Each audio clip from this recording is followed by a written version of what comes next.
In a large skillet or saucepan, heat coconut oil over medium heat. Add diced onions and cook until softened.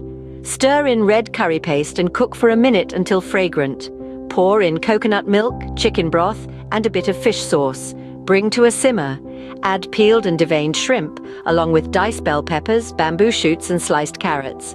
Simmer until shrimp are pink and cooked through.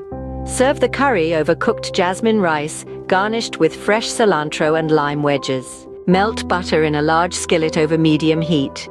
Add minced garlic and cook until fragrant.